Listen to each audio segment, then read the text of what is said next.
الحمدللہ رب العالمین والصلاة والسلام علی سید الانبیاء والمرسلین اللہم صلی علی سیدنا و مولانا محمد وعلی آلہ واصحابہ وبارک وسلم وصلی علیہ۔ دنیا کے تمام دیکھنے والوں کو، تمام چاہنے والوں کو، تمام پیار کرنے والوں کو، اور جہاں جہاں تک اس وقت میری آواز کو سنا اور مجھے دیکھا جا رہا ہے، جنید اقبال کی جانب سے انتہائی محبت کے ساتھ السلام علیکم۔ ایک بار پھر ناظرین، آپ کو پر نور صبح نور کے ساتھ میں دل کی عطا گہرائیوں سے خوش آمدید کہتا ہوں، اور آئیے بلا توقف چلیں حضرت ابو انیس محمد برکت علی علیہ رحمہ کی تعلیف اسماء النبی کریم صلی اللہ علیہ وآلہ وسلم سے رسول اللہ صلی اللہ علیہ وآلہ وسلم کا ایک اسم مبارک پڑھنے اور سننے کی سعادت حاصل کرتے ہیں۔ سیدنا المخبر الغیب صلی اللہ علیہ وآلہ وسلم، ہمارے سردار غیب کی خبریں دینے والے، درود و سلام بھیجے اللہ آپ صلی اللہ علیہ وآلہ وسلم پر، آپ صلی اللہ علیہ وآلہ وسلم کے آل پاک پر اور صحابہ کرام رضوان اللہ تعالیٰ علیہم اجمعین پر۔ حضرت انس رضی اللہ تعالیٰ روایت ہے، حضور نبی کریم صلی اللہ علیہ وآلہ وسلم نے ارشاد فرمایا کہ کوئی شخص جنت میں داخل ہونے کی یہ تمنا نہیں کرے گا، یعنی داخل ہونے کے بعد یہ تمنا نہیں کرے گا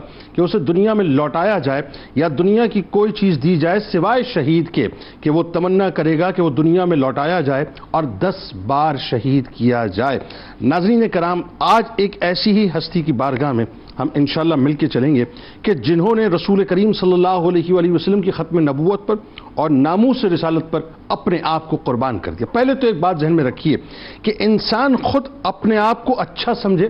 سمجھتا رہے، انسان خود اپنے آپ کو بھلا سمجھے یا بھلا جانے، جانتا رہے، یا لوگ اسے اچھا سمجھیں، سمجھتے رہیں، بھلا جانے، جانتے رہیں،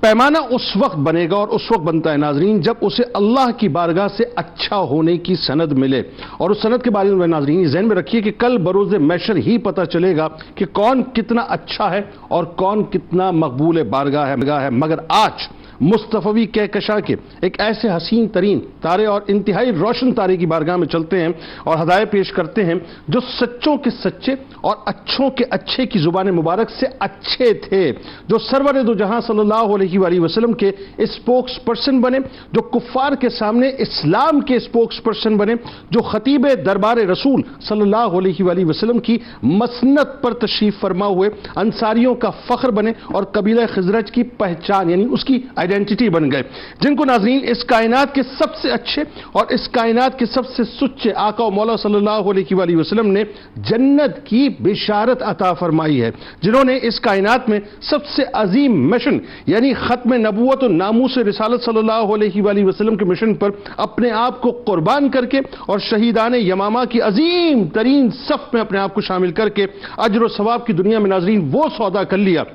یوں کہہ لیجئے کہ وہ تجارت کر لی کہ جس سودے کے انعامات، جس کے ثمرات اور مقامات کا کوئی حساب ہی نہیں ہے صاحب، کہ جو مصطفی مکتب کے کاتب ہونے کی حیثیت سے ممتاز ہوئے اور قبیلہ خزرج سے تعلق رکھنے والے بے مثل و بے مثال خطیب ہوئے، جن کی آواز کی گرج اور الفاظ کی دھمک کفار کو مکمل طور پہ لرزا دیا کرتی تھی، جن کی فصاحت و بلاغت دیدنی تھی، لوگ جن کے منہ سے نکلنے والے الفاظ کی سحر کے اندر مکمل طور پہ کھو جایا کرتے تھے، جن کو پر اثر خطابت کا فن تحفہ خداوندی کے طور پر عطا ہوا، جن کا وہ بھرپور استعمال کیا کرتے تھے، یعنی ایک انتہائی ایمان افروز موقع پر ان کا خطاب بنو تمیم کے خطیب کا نہایت خوبصورت اور عشق سے بھرپور جواب تھا ناظرین۔ لہذا بارگاہ رسالت کے شاعر اور خطیب جب خاموش ہوئے تو بنو تمیم کے سردار نے ببانگ دہل اپنے سر کو جھکا کر اس بات کو تسلیم کیا کہ اللہ کے رسول صلی اللہ علیہ وآلہ وسلم کا شاعر ہمارے شاعر سے بہتر اور آپ صلی اللہ علیہ وآلہ وسلم کا خطیب یعنی جو اسپوکس پرسن ہے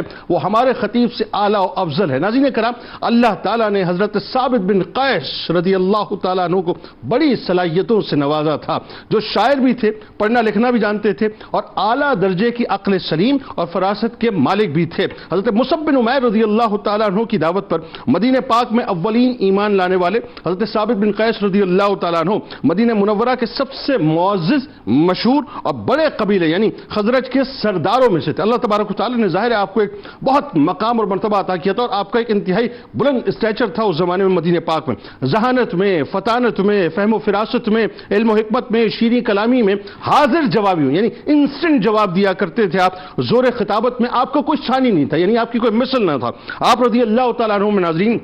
اپنی آخرت کو سنوارنے کی اور اس کی جو فکر تھی، اس کی سوچ بڑی پیوست ہوئی تھی۔ حضرت ثابت بن قیس رضی اللہ تعالیٰ عنہ کی آواز چونکہ ظاہر بلند تھی، اونچی آواز تھی، جب تک سورہ حجرات کی آیات کے لا ترفعوا اصواتکم فوق صوت النبی نازل نہیں ہوئی تھی ناظرین، تب تک آپ ظاہر اپنی آواز کی گھن گھرج کے ساتھ جو گفتگو کیا کرتے تھے، لیکن جیسے ہی ان آیات کا نزول ہوا تو ان کے لہجے کی جو بلندی تھی ان کو محسوس ہوا، اس پہ ان کو دکھ ہونا محسوس شروع ہو گیا، یہاں تک کہ وہ دھیمی گفتگو بھی کرنے لگے، اور یہاں تک کہ اللہ کے رسول صلی اللہ علیہ وآلہ وسلم کی بارگاہ سے ایک مخصوص عرصے تک جو ہے اپنے گھر میں رہے، یہاں تک کہ رسول کریم صلی اللہ علیہ وآلہ وسلم نے ان کو جنت کی بشارت ان کے ادب کی وجہ سے عطا فرمائی۔ مسیلمہ کذاب سے ناظرین جس وقت سرور دو جہاں صلی اللہ علیہ وآلہ وسلم کا ظاہر ہے معاملہ ہوا، اور یہ پہلی چونکہ ایک میٹنگ کا معاملہ تھا، تو جوابات دینے کے لیے جس ہستی کو رسول کریم صلی اللہ علیہ وآلہ وسلم نے اپنا نمائندہ اور اسلام کا نمائندہ منتخب کر کے کھڑا کیا، وہ کوئی اور نہ تھے بلکہ حضرت ثابت بن قیس رضی اللہ تعالی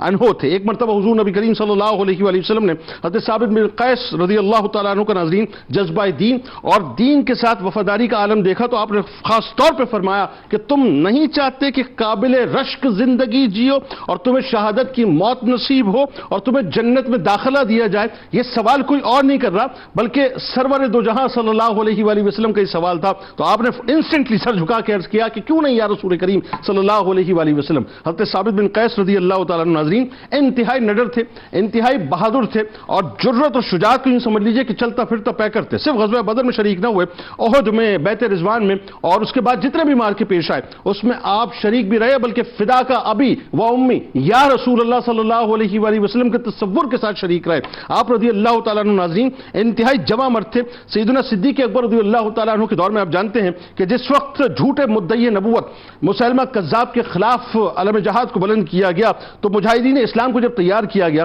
تو حضرت ثابت بن قیس رضی اللہ تعالیٰ عنہ بھی جو ہے ان میں شامل تھے، اور آپ کی خوبی یہ تھی ناظرین، یعنی یہ دیکھیں یہ سرفروشان اسلام کا جو تصور تھا ختم نبوت کی محافظت کے لیے، یہ ان کا جذبہ تھا۔ آپ ذرا سوچئے صاحب کہ وہاں ایمانی تقاضے کیا تھے؟ ایمانی تقاضا یہ تھا کہ اپنا کفن خود تیار کیا، یعنی ایسے کہ جیسے دولہا جو ہے وہ تیار ہوتا ہے، ایسے تیار ہو کے آپ باقاعدہ داخل ہوئے اور شہادت کا جام آپ نے نوش کیا، اپنے آپ کو ختم نبوت پہ قربان کر دیا۔ اچھا جی، سب سے پہلے تو حضرت ثابت بن قیس رضی اللہ تعالیٰ عنہ ان کا ایک تعارف ہو جائے، انٹروڈکشن ہو جائے، شخصی اوصاف خاص طور پہ بتائیے جو صلاحیتیں اللہ تعالیٰ نے آپ کو عطا کی، پھر سفیر اسلام، بلکہ یوں کہیے کہ پہلے ٹیچر، پہلے پریچر، پہلے جو ہے اپنا رسول کریم صلی اللہ علیہ وآلہ وسلم کے پیغام کو پہنچانے والے حضرت مصعب بن عمیر رضی اللہ تعالیٰ عنہ کی جو محنت خاص طور پہ تھی، اور اس محنت کے ذریعے سے آپ جس طرح سے ایمان لائے، وہ جو واقعہ وہ بتائیے ذرا۔ بسم اللہ الرحمن الرحیم، هو القادر هو الحق هو المعین۔ صحابی رسول، شاعر دربار رسالت مآب صلی اللہ علیہ وسلم اور خطیب دربار رسالت مآب صلی اللہ علیہ وسلم حضرت ثابت بن قیس بن شماس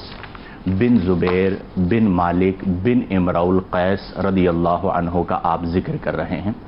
اور آپ کا شمار ان صحابہ کرام میں ہوتا ہے جنہیں قرآن نے مزدائے سابقون الاولون سنایا ہے، یعنی ابتداءً آپ نے اسلام قبول کیا، اور انصار مدینہ جو صحابہ کرام رضی اللہ عنہم ہیں ان میں آپ کا شمار ہوتا ہے۔ نبی کریم صلی اللہ علیہ وآلہ وسلم کی مدح سرائی، نبی کریم صلی اللہ علیہ وآلہ وسلم کے دربار اقدس میں جوہر خطابت دکھانا، یہ آپ کی شان تھا اور آپ کی پہچان بنا، جیسا کہ آپ نے ذکر کیا ہے۔ آپ رضی اللہ تعالی عنہ کو اللہ تبارک و تعالی نے مختلف اوصاف سے نوازا۔ سب سے پہلے اپنے قبیلے کے جو مختلف سردار ہوا کرتے تھے ان میں آپ کا شمار ہوا کرتا تھا۔ قبیلہ آپ کا ممتاز قبیلہ خزرج، اور خزرج کی جو بنیادی شاخ ہے بنو نجار، اس سے آپ کا تعلق تھا، اور اس اعتبار سے حضرت بی بی آمنہ رضی اللہ تعالی عنہا چونکہ ان کا تعلق بھی بنو نجار سے تھا تو نبی کریم علیہ افضل الصلاۃ والتسلیم کے ننیال سے گویا کہ آپ کا تعلق ہوا۔ پھر آپ رضی اللہ عنہ اس زمانے کے ایک شاعر بھی تھے، ایک خطیب بھی تھے،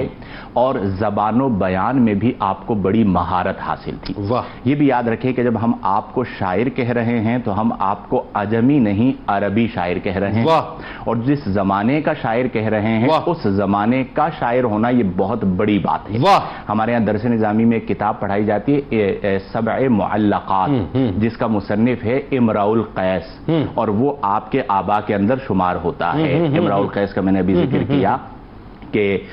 ثابت بن قیس بن شماس بن زبیر بن مالک بن امراء القیس, تو وہ فصاحت و بلاغت وہاں سے چلی آ رہی تھی. اس اعتبار سے آپ انتہائی فصیح اللسان تھے اور انتہائی قادر الکلام تھے. یہ دو چیزوں تو تھیں, لیکن اس کے ساتھ ساتھ گاڈ گفٹڈ اللہ نے آپ کو گرجدار آواز بھی عطا فرمائی. ایک دھمک تھی. جب آپ گفتگو فرماتے تو لوگوں پر ہیبت طاری ہو جاتی, اور اس میں شیریں کلامی ہوا کرتی تھی کہ آپ بول رہے ہوتے تھے اور لوگ ہمتن گوش ہو کر سن رہے ہوتے تھے. اچھا, قطع کلام کی معذرت, یہ بڑا زبردست کمبینیشن ہے. نارملی ہوتا ہے ایسا نہیں ہے, گرجدار آواز ہو اور شیریں کلامی ہو, یہ ممکن نہیں ہوتا کہ اس کا روب اور دبدبا اتنا ہوتا ہے. لیکن آپ کے ساتھ آئیڈیل معاملہ تھا. آئیڈیل معاملہ تھا, اور اس زمانے کا جو سب سے بڑا اثاثہ تھا وہ قادر الکلام ہونا تھا. کیونکہ اسی وجہ سے تو ہمیں گونگا کہتے تھے. وہ کہتے ہم عجمی ہیں, ہم عربی ہیں, تم عجمی ہو. عجمی کا معنی ہی گونگا ہے. اور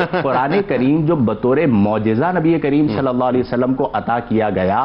وہ اسی زمانے کے حالات و واقعات کے مطابق عطا کیا گیا. جناب, اس کے ساتھ ایک اور چیز کا میں ذکر کرنا چاہوں گا کہ ایک ہوتی ہے ذہانت و فطانت, یہ ایک الگ چیز ہے, اور ایک ہوتی ہے سلامتی عقل, یہ ایک الگ چیز. بہت سارے لوگ آپ کو ذہین و فطین مل جائیں گے لیکن سلیم العقل نہیں ملیں گے. عقل ان کی پیدل ہو چکی ہوتی ہے, بعضوں کی پہلے ہو چکی ہوتی ہے, بعضوں کی بعد میں ہو جاتی ہے, بہت ساری خرابیوں کی بنا پر. تو آپ رضی اللہ عنہ کو اللہ نے سلامتی عقل عطا فرمائی تھی, وہی سبب بنا آپ کے قبول اسلام کا. اس کی وجہ یہ ہے کہ چونکہ آپ فصیح اللسان ہیں, چونکہ آپ شاعر الکلام ہیں, اور اب اللہ کا کلام آپ کے سامنے جب پڑھا جا رہا ہے تو اس کی باریکیوں کو ایک شاعر جیسے سمجھے گا, اس کی باریکیوں کو ایک فصیح اللسان جیسے سمجھے گا, وہ کوئی اور سمجھ ہی نہیں سکتا. چنانچہ آپ رضی اللہ عنہ نے اسلام قبول کیا. میں مختصراً وہ واقعہ ذکر کر دیتا ہوں. سفیر اسلام حضرت مصعب بن عمیر, جو کہ نوجوان صحابی تھے, اور کیا ہی خوبصورت انداز کے اندر شبیہ رسول, اور کیا ہی خوبصورت انداز کے اندر نبی کریم صلی اللہ علیہ وسلم نے جو ذمہ آپ کو سونپا اسے آپ نے نبھایا, اور مدینہ المنورہ میں آپ درس دیا کرتے تھے. قرآن کی ایک آیت ہے سورہ یونس کی آیت نمبر 57. کل جب میں نے یہ ٹاپک مجھے ملا تو وہ آیت بار بار میرے ذہن میں آ رہی تھی. آیت میں اللہ نے فرمایا کہ یا ایھا الناس قد جاءتکم موعظۃ من ربکم وشفاء لما فی الصدور وہدی ورحمۃ للمؤمنین. اب آپ ایک طرف حضرت ثابت بن قیس کو رکھیے, ایک طرف حضرت مصعب بن عمیر رضی اللہ عنہ کی تبلیغ کو رکھیے, اور ایک طرف اس آیت کو رکھیے کہ یا ایھا الناس رضی اللہ تعالیٰ عنہ کا گھر رکھ لیجئے. اب یہ سونے, اور وہ بھی بنو نجار سے, قبیلہ بھی ایک ہے, شاخ بھی ایک ہے. تو اب اے لوگو, تمہارے پاس اللہ کی طرف سے موعظت آئی, یعنی نصیحت آئی, تو حضرت ثابت بن قیس کے پاس وہ نصیحت آئی. وشفاء لما فی الصدور, تمہارے سینوں کے لیے شفا آئی. وہدی, اور ہدایت آئی. ورحمۃ للمؤمنین, اور ایمان والوں کے لیے رحمت آئی. جب آپ نے اس کلام کو سنا, سنتے ہی وہ کلام آپ کے سینہ اقدس میں اترا, اور گویا کہ میں یوں کہوں گا کہ آپ نے اپنی حصے فصاحت سے جان لیا کہ ماں ھذا کلام البشر, یہ کسی انسان کا کلام نہیں ہے. اور حضرت مصعب بن عمیر رضی اللہ عنہ کے ہاتھ پر اسلام قبول کر کے نبی کریم کی غلامی کا پٹا اپنے گلے میں ڈال کر سابقون الاولون کی فہرست میں شامل ہو گئے. بلکہ اگر اجازت دیں تو اس سے آگے کی بات میں ادب کے ساتھ عرض کروں, آپ سے استفادہ کرتے ہوئے, آپ کی علمی فیضان سے, کہ مجھے تو ایسا لگتا ہے وہی بات ہے کہ جس وقت آپ نے یہ سنا تو وہ جو الستو بربکم کا جو مطلب معاملہ تھا نا, وہ فوراً ہی جو ہے روح نے پکار کے کہا, کیونکہ وہاں تو کوڈ جو ہے, یہاں تو ڈیکوڈ ہوا نا, کوڈ تو وہاں دے دیا گیا تھا, یہاں ڈیکوڈ ہونا تھا, تو ڈیکوڈ ہونے کے لیے یہاں سماعت میں بات آئی, روح نے اس کو ڈیکوڈ کر دیا کہ جی ہم آپ ایک ہی تو ہیں, الگ تھوڑی ہیں. اب آئیے ذرا سلسلے کو آگے بڑھاتے ہیں. قبیلہ بنو تمیم, ظاہر ہے بڑے تفاخر کے ساتھ, بڑے کر و فر کے ساتھ سرور دو جہاں صلی اللہ علیہ وآلہ وسلم کی بارگاہ میں آیا، اور ظاہر مقصد یہ تھا کہ وہ یہ بتانا چاہتے تھے کہ ہمارے جو شعراء ہیں صاحب ان سے بڑھ کے شاعر کسی کے پاس نہیں، ہمارے خطبہ جو ہیں ان سے بڑھ کے خطیب کس کے پاس نہیں، لیکن وہ کیا جانتے تھے صاحب کہ سامنے جو ہیں وہ آقا دو جہاں صلی اللہ علیہ وآلہ وسلم کے غلام موجود ہیں۔ تو کیا ہوا تھا حضرت ثابت بن قیس رضی اللہ تعالیٰ عنہ کا جو خطاب کا معاملہ، وہ جو واقعہ ذرا بتائیے کیا تھا؟ اور دوسرا سرور دو جہاں صلی اللہ علیہ وآلہ وسلم کے سامنے یعنی یہ سوال کیسا لطیف ہے کہ آپ کا مقام کیا تھا؟ ویسے تو ظاہر اللہ اس کے رسول ہی جانے، لیکن جو ہم نے پڑھا اور سنا وہ بتائیے ذرا۔ اعوذ باللہ من الشیطان الرجیم، بسم اللہ الرحمن الرحیم۔ حضرت ثابت بن قیس خطیب دربار رسول صلی اللہ علیہ وسلم کا آج ہم ذکر خیر کر رہے ہیں، اور آپ کی شان اور عظمت کا اندازہ اس بات سے لگایا جا سکتا ہے کہ آقا کریم علیہ الصلاۃ والسلام نے چند اشخاص کے لیے جملہ ارشاد فرمایا جن میں سے ثابت بن قیس بھی ہیں، اور وہ جملہ یہ ہے کہ نعم الرجل ثابت بن قیس، ثابت بن قیس کیا ہی اچھے انسان ہیں۔ واہ، کیا ہی اچھے نعم تعجب کا صیغہ ہے، تعجب کا اظہار کہ کیا ہی اچھے انسان ہیں۔ یہ تاجدار کائنات ثابت بن قیس رضی اللہ تعالیٰ عنہ کو اعزاز عطا فرماتے ہیں، یعنی سند دے رہے ہیں، دوسرے لفظوں میں سند دے رہے ہیں۔ بنو تمیم کا جو خطاب ہے، بنو تمیم عرب کا ایک مشہور قبیلہ ہے اور بڑا قبیلہ شمار ہوتا ہے۔ وہ آقا کریم علیہ الصلاۃ والسلام کی بارگاہ میں آتے ہیں اور اپنے پائے کے شعراء اور اپنے پائے کے خطباء کو لے کر آتے ہیں آقا کریم علیہ الصلاۃ والسلام کی بارگاہ میں۔ آقا کریم اپنے حجرہ مبارکہ میں ہوتے ہیں، وہ باہر سے آواز لگاتے ہیں آقا کریم علیہ الصلاۃ والسلام کو۔ بہرحال آقا کریم علیہ الصلاۃ والسلام کا ان کا اس طرح سے پکارنا وہ پسند نہیں آتا، لیکن حضور علیہ الصلاۃ والسلام باہر تشریف لاتے ہیں تو بنو تمیم کے سردار کہتے ہیں کہ ہم یہاں پر اس لیے آئے ہیں کہ آپ ہمارے شعراء اور خطباء کو یہ اجازت دیں کہ وہ آپ کے سامنے اشعار کی صورت میں اور خطاب کی صورت میں بنو تمیم کے قبیلے کی شان و شوکت بیان کر سکیں کہ ہمارا قبیلہ بڑا نرالا قبیلہ ہے، دولت کے اعتبار سے، مال، عزت، وجاہت کے اعتبار سے۔ تو آقا کریم علیہ الصلاۃ والسلام انہیں اجازت دیتے ہیں تو ان کے ایک شاعر کھڑے ہوتے ہیں اور اپنے قبیلے کی شان و شوکت شعر کی صورت میں بیان کرنا شروع کرتے ہیں۔ پھر ان کے ایک خطیب کھڑے ہوتے ہیں اور اپنی قبیلے کی شان و شوکت خطابت کے طور پر بیان کرتے ہیں، اور روایتوں میں آتا ہے کہ بڑا جاندار اور زبردست خطاب وہ کرتے ہیں اور شاعر شعر میں بیان کرتے ہیں۔ جب یہ ختم ہو جاتا ہے تو بنو تمیم کے سردار بڑے فخریہ انداز میں کھڑے ہوتے ہیں اور کہتے ہیں کہ ہے کوئی ایسا جو ہمارے قبیلے کا مقابلہ کر سکے؟ یعنی بڑے فخریہ انداز میں یہ جو شان و شوکت ہے کسی کی اس طرح سے شان و شوکت؟ آقا کریم علیہ الصلاۃ والسلام پھر حضرت حسان بن ثابت کو اشارہ فرماتے ہیں کہ ان کے اشعار کے جواب میں اب اسلام کی شان و شوکت اشعار کی صورت میں بیان یعنی مصطفی پٹاری سے پہلا ہیرا جو ہے سرکار نے پہلا ہیرا حضرت حسان بن ثابت رضی اللہ تعالیٰ عنہ، اور دوسرا پھر جب اشعار ختم ہوتے ہیں تو آقا کریم علیہ الصلاۃ والسلام ان کے خطاب کے جواب میں ثابت بن قیس کو کہتے ہیں کہ اب آپ خطاب کی صورت میں اسلام کی شان و شوکت بیان کریں۔ یہ اندازہ کریں کہ بنو تمیم بڑا قبیلہ ہے اور اس کا سب سے بہترین خطیب ہے، اس کا مقابلہ ہو رہا ہے ثابت بن قیس کے ساتھ، اور ثابت بن قیس اسلام کی شان و شوکت بیان کر رہے ہیں۔ اور عموماً جب ماتحت کے سامنے بیان کیا جائے تو بیان آسان ہوتا ہے، لیکن جب بڑی شخصیت موجود ہو، پورا مدینہ شہر موجود ہو اور قبیلے کے بڑے بڑے خطباء موجود ہوں، ان کے سامنے ثابت بن قیس کا انتخاب کرنا اور پھر ان کا ایسا زبردست خطبہ دینا کہ بعد میں وہ اعتراف کرتے ہیں کہ یہ کامل خطبہ ہے، یہ بہت بڑی شان و شوکت ہے حضرت ثابت بن قیس سبحان کی۔ اللہ، اور جو پریشر کو کنٹرول کرنا ہے اور زبردست انداز میں خطاب کرنا ہے۔ میں یہی بات اس سے آپ سے سمجھنا چاہ رہا ہوں علامہ صاحب، یہ مطلب صرف for the sake of argument, مطلب اس میں کہیں بلا تمثیل کوئی کمپٹیشن یا مطلب کوئی کمپیریزن نہیں، عام سے کوئی کمپٹیشن ہو جائے نا صاحب، جہاں آپ کو جیسے آپ علماء کرام میں اب آپ کے کوئی سینئر بیٹھے ہوں، استاذ العلماء بیٹھے ہوں، اور وہ آپ اپنی موجودگی میں کہیں گے جی ذرا آپ خطاب کر کے دکھائیں، اور آپ نے ایسا پرجوش خطاب کرنا ہے کہ صاحب مجمع میں یہ پتہ چلے کہ آپ ہی ہیں، آپ کے علاوہ کوئی نہیں ہے، اس وقت آپ کی جو ٹانگیں کانپنا شروع ہو جائیں گی۔ میری صلاحیت ہونے کے باوجود شخصیت کا روب ایسا ہوتا ہے کہ پسینے نکل آتے ہیں۔ یہاں پر تاجدار کائنات ہیں، اس کے باوجود بھی وہ شاندار خطاب کرتے ہیں، اور وہ خطاب کیا ہے؟ سب سے پہلے وہ اللہ تبارک و تعالیٰ کی توحید کے عقیدے کو واضح کرتے ہیں، اس میں قرآنی دلائل اور دیگر عقلی دلائل دیتے ہیں. پھر آقا کریم علیہ الصلوۃ والسلام کا مقام و مرتبہ اور آپ کے حسن اخلاق کا بیان کرتے ہیں. اور پھر اس کے قبیلے کی شان و شوکت کے جواب میں آپ ارشاد فرماتے ہیں کہ جب رسول اللہ صلی اللہ علیہ وسلم نے ایمان کی دعوت دی تو ہم نے دیکھا کہ مکے کے لوگوں نے ایمان قبول کیا اور ان میں حضور علیہ الصلوۃ والسلام کے رشتہ دار بھی تھے جو سب سے بہترین قبیلے سے تعلق رکھنے والے ہیں. پھر آگے ارشاد فرماتے ہیں کہ ہم نے دیکھا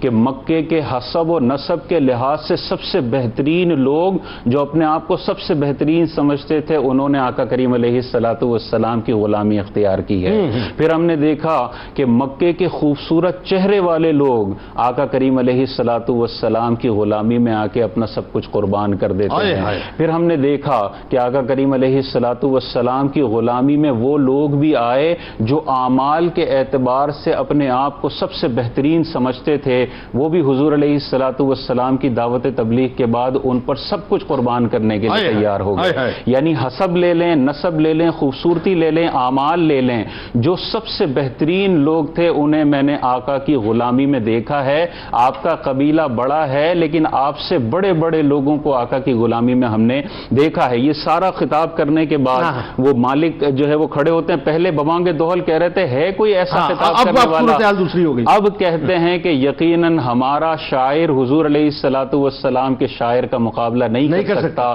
اور ہمارا خطیب بھی ثابت بن قیس کی خطابت کا مقابلہ نہیں وہی افضل ہے, وہی افضل ہے. کیا کہنے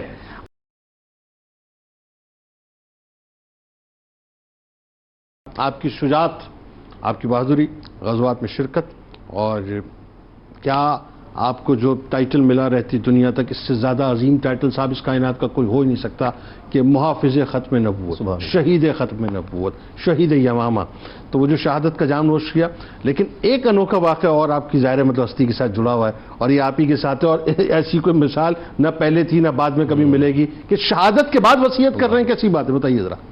جی جنید بھائی, اللہ رب العزت نے قرآن کریم میں جہاں پر ارشاد فرمایا ان اللہ اشترى من المؤمنین انفسهم واموالهم بان لهم الجنہ,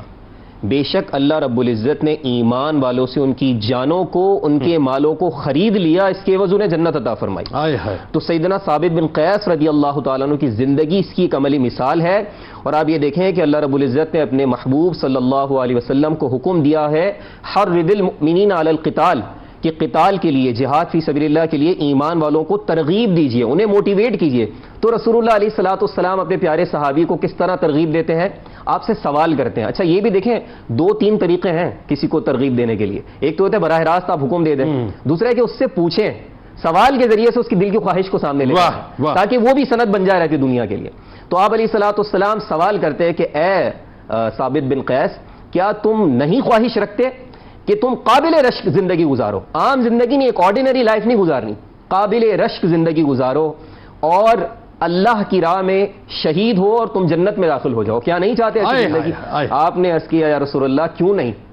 نہیں چاہتا ایسی زندگی. اور اب جب یہ ساری تربیت ہو گئی ہے تو اب وقت آتا ہے, ہر وقت کے اوپر پھر اس چیز کا ریفلیکشن آتا ہے کہ جب ٹائم آئے گا تو اس کا ریفلیکشن تمہاری زندگی میں آنا چاہیے. اب وقت آتا ہے سیدنا صدیق اکبر رضی اللہ تعالیٰ عنہ کے دور میں, اور اس سے بھی پہلے اگر غزوات کو دیکھیں تو غزوہ بدر کے علاوہ اس میں آپ شرکت نہ کر سکے, اس کے علاوہ دیگر غزوات میں آپ نے شرکت کی, دیگر مارکوں میں شرکت کی, بیعت رضوان میں آپ نے شرکت کی, اور اب وقت آ رہا ہے جان کو قربان کرنے کے لیے, اور مینٹلی پریپیئر ہیں آپ. سیدنا صدیق اکبر رضی اللہ تعالیٰ عنہ کے دور میں اب بعد بھی ناموس رسالت کی ہے, ختم نبوت کی ہے, وہ جان وہ ذات کی جس کے لیے سب کچھ قربان کرنے کے پہلے بھی تیار تھے, اب انہی کی ناموس کی بات آ گئی, انہی کے ختم نبوت کے معاملے میں بات آ گئی. صدیق اکبر رضی اللہ تعالیٰ عنہ کے دور میں آپ نے جب مسلمہ کذاب کے خلاف جہاد کے لیے تیار کیا, صحابہ کرام کو حکم دیا, تو آپ نہ صرف آئے بلکہ اپنا کفن تیار کروا لیا اور کفن پہن کر آ گئے. اب یہاں بھی ایک چیز سامنے آ رہی ہے کہ آپ کو یعنی یہ پتا تھا کہ اب یہ وقت آ گیا کہ اب شہادت ہے, میری شہادت ہے, اور پھر شہادت ہے مطلوب و مقصود مومن, نہ مال غنیمت نہ کشور کشائی. تو آپ رضی اللہ تعالیٰ عنہ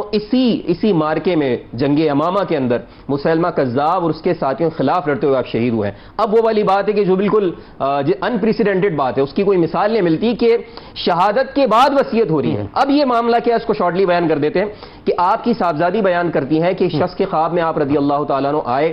اور اسے بتایا کہ میری شہادت جب ہو گئی تو یہ شخص میرے قریب آیا, اس نے میری زرہ اتار لی, اور زرہ اتارنے کے بعد اب وہ کہاں پر گیا ہے کہ لشکر کے کنارے پر اس کا گھر موجود ہے, وہ لوکیشن بتا دی, ہاتھ کے اندر وہ جگہ بتا دی, وہاں پر وہ اس کا گھر ہے اور گھر کے اندر بھی چھپا کر رکھ دیے, وہاں گھوڑا بھی سامنے کھڑا ہوا ہے, یعنی پورے آئیڈینٹیفیکیشن کروا دیے اس کی, اور جاؤ جا کے خالد بن ولید رضی اللہ تعالیٰ عنہ سے کہہ دو کہ یہ زرہ میری حاصل کر لیں, اور صدیق اکبر سے عرض کر دینا کہ میرا اتنا قرض ہے, اتنا مال میرا موجود, تمام چیزیں ادا کر دیں میری طرف سے وصیت کو پورا کر دیں. خالد بن ولید رضی اللہ تعالیٰ عنہ جب اس کو باقاعدہ چیک کروایا, جا کر ایویلویٹ کروایا, تو ایسا ہی تھا, وہ زرہ اسی شخص کے پاس اسی گھر میں مکان میں ملی, تو آپ نے بھی اس چیز کو حاصل کیا, اور صدیق اکبر رضی اللہ تعالیٰ عنہ نے آپ کی وصیت کو پورا فرمایا.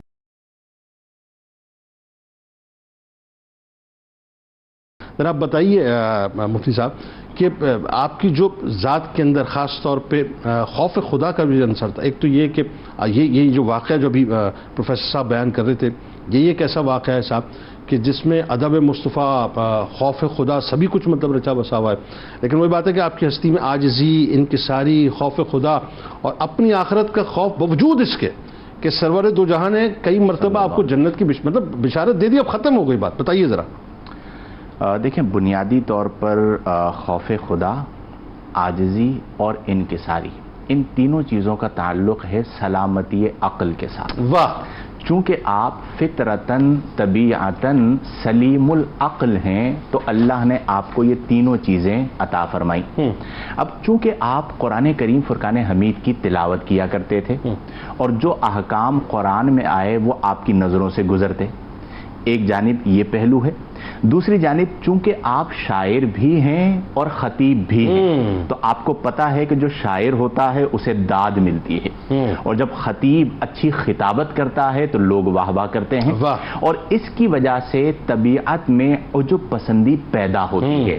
آپ کی شخصیت کا یہ پہلو ہم سب کے لیے بھی ہے کہ جب یہ موقع آئے کہ کوئی آپ کے سامنے تعریف کرے تو آپ طبیعتاً خوش نہ ہوں, بلکہ اس اعتبار سے خوف میں مبتلا ہوں کہ کہیں اس عمل کی وجہ سے اللہ تعالیٰ مجھ سے ناراض نہ ہو جائے. آپ رضی اللہ عنہ کے عجز کا, انکسار کا, فخر کا عالم یہ تھا کہ جب آپ کی زبان پر آپ کی تعریف کی جاتی تو آپ پریشان ہو جاتے. اور ایک موقع پر ایسا ہوا کہ آپ نبی کریم صلی اللہ علیہ وسلم کی بارگاہ میں حاضر ہو گئے کہ لوگ میرے سامنے میری تعریف کرتے ہیں, اور اس تعریف کی کو بعض اوقات بندہ پسند بھی کرتا ہے, طبعاً پسند کرتا ہے, تو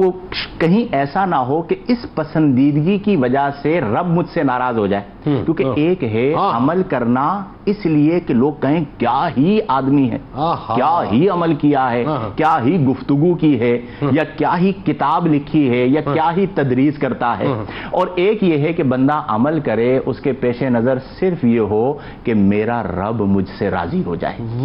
اب یہ دو چیزیں ہیں. تو بعض اوقات یہ اتنا باریک راستہ ہے, اور اس راستے میں شیطان نے بڑے بڑے اہل علم کو گمراہ کیا ہے اور بڑے بڑے لوگوں کو اغوا کیا ہے, اور یہ اتنا باریک فرق ہے کہ انسان سمجھ نہیں پاتا. تو آپ رضی اللہ عنہ نے احتساب نفس کی بنیاد رکھی,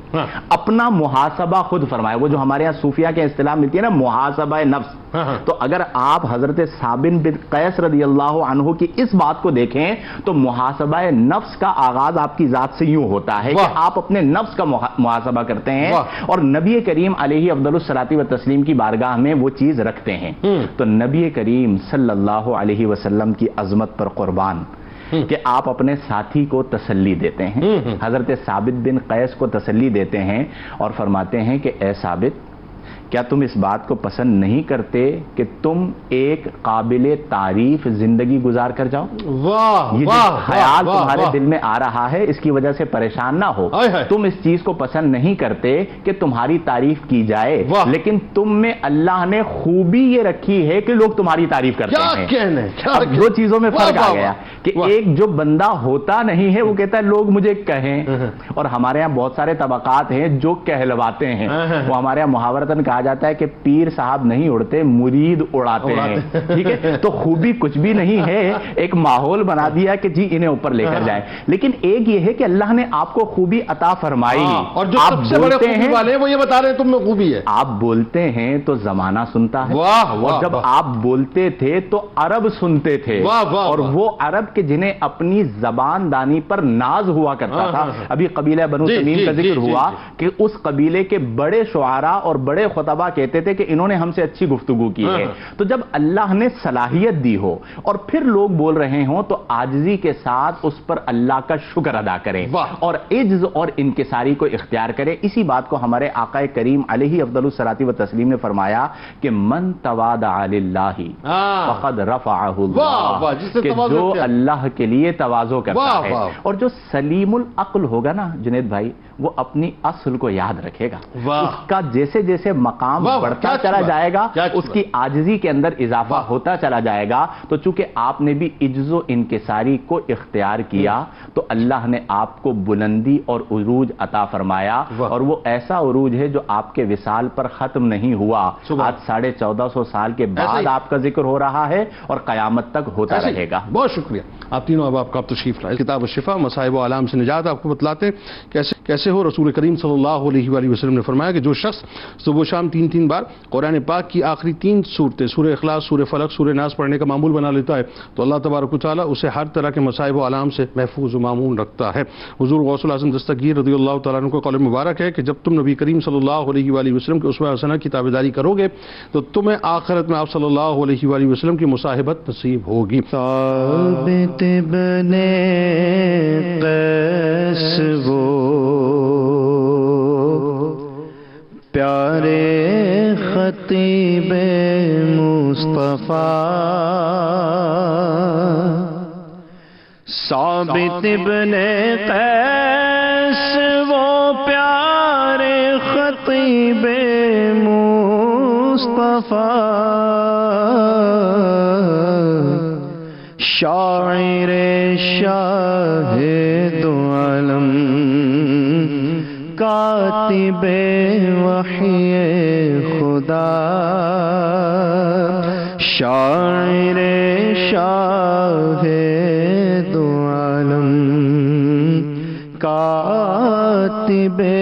وحی خدا. ان کو حاصل تھا فصاحت میں، بلاغت میں کمال. ان کو حاصل تھا فصاحت میں، بلاغت میں کمال. وہ سخنور نکتہ دار، وہ حامل صدق و صفا، وہ سخنور نکتہ دار، وہ حامل صدق و صفا. خوش کلامی علم و حکمت حق سے تھی ان کو ملی، خوش کلامی علم و حکمت حق سے تھی ان کو ملی. مل گئی جنت کی ثابت کو شہدی سے دعا، مل گئی جنت کی ثابت کو شہدی سے دعا. ساجد ان کی شان و عظمت کون کر پائے بیان. ساجد ان کی شان و عظمت کون کر پائے بیان. فیضیاب شاہدی اہل نظر کے رہنما، فیضیاب شاہدی، اہل نظر کے رہنما، ثابت ابن قیس وہ پیارے خطیب مصطفیٰ، شاعر شاہ دو عالم، کاتب